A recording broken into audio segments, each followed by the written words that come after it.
Gashuhi huyo akikujia moja kwa moja kutoka eneo la Eldama Ravine, kaunti nambari 30, kaunti ya Baringo. Kumbuka ni mojawapo ya maeneo 24 ambayo yanaendeleza chaguzi ikiwa na wagombea 6 kama alivyokutajia pale, na mojawapo ya eneo kubwa zaidi yani pana ni kaunti nzima ambayo inaendelea na uchaguzi wa kumchagua seneta. Kumbuka pia kutakuwa na maeneo bunge 6 hapa, nikizungumzia eneo la Banisa kule Mandera Magarini katika kaunti ya Kilifi, na pia kutakuwa na maeneo mengine kama vile Unguja, maeneo ya Kasipul, maeneo ya Mbeere ambao pia atakuwa yakiendeleza uchaguzi siku hii ya leo, bila kusahau eneo la Malava ambalo tumeliangazia sana.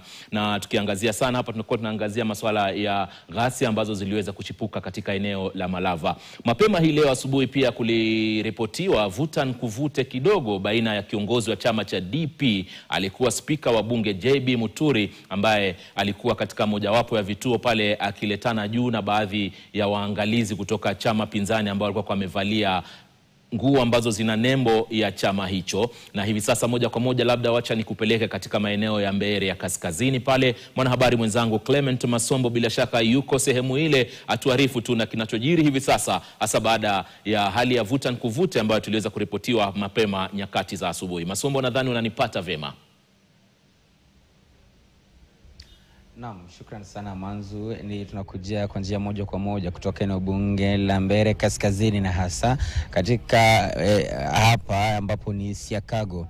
Hapa ni moja kati ya vile vituo vya kupigia kura katika vya eneo bunge hili, na hapa ndipo mahali ambapo kama ulivyotaja kwamba alikuwa spika wa bunge la taifa ambaye pia ni kinara wa chama cha DP Justin Muturi. Ni katika kituo hiki ambacho kulikuwa na ile tunaweza sema vurugu kiasi ambayo ilishuhudiwa hizo saa za asubuhi, na kilichotokea ni kwamba baada ya Justin Muturi kupiga kura kule katika kituo cha kupiga kura cha Kanywambora, alifanya ziara kidogo akikagua jinsi shughuli zilikuwa zinaendelea, na alipofika hapa alipata kwamba mmoja kati ya wale maajenti wa yule mgombea kiti cha ubunge kwa tiketi ya chama cha UDA Leonard Muthende, agent wake alikuwa amevalia nguo ambazo zilikuwa na rangi ya chama, rangi ya manjano ambayo ni rangi ya chama cha UDA, na alipojaribu kumuuliza ndipo kukawa na hilo tukio ambalo lilitokea.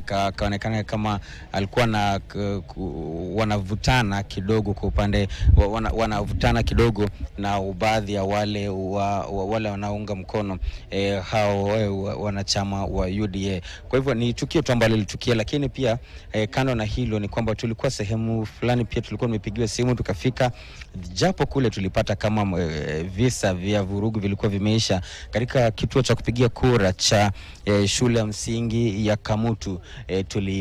Tuliarifiwa kwamba pia kule kuna jamaa mmoja ambaye alikuwa amefumaniwa na kulikuwa na madai kwamba alikuwa anahusika na visa vya kutoa hongo kwa wapiga kura.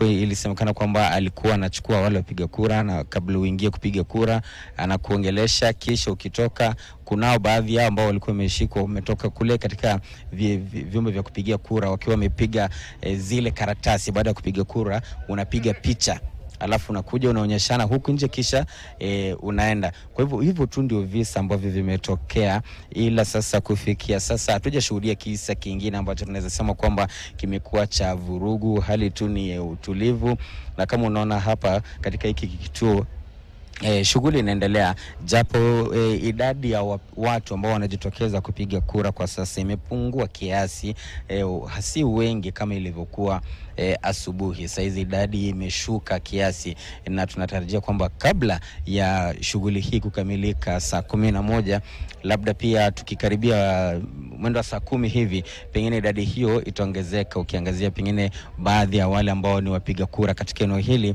huenda wako kazini, ama wengine wamefungua biashara zao. Kwa hivyo saa za kufunga vituo vya kupiga kura zikikaribia, labda ndipo watajitokeza. Na pindi tu watakapomaliza shughuli, itakapofungwa, tutakuwepo. Kura zitakapoanza kuhesabiwa na kujumuishwa pia tutakuwepo, na hizo ndizo taarifa tutafuatilia na kuwaletea watazamaji wetu jinsi mambo yanavyojiri kila pembe ya eneo bunge hili la Mbeere kaskazini. Manzo.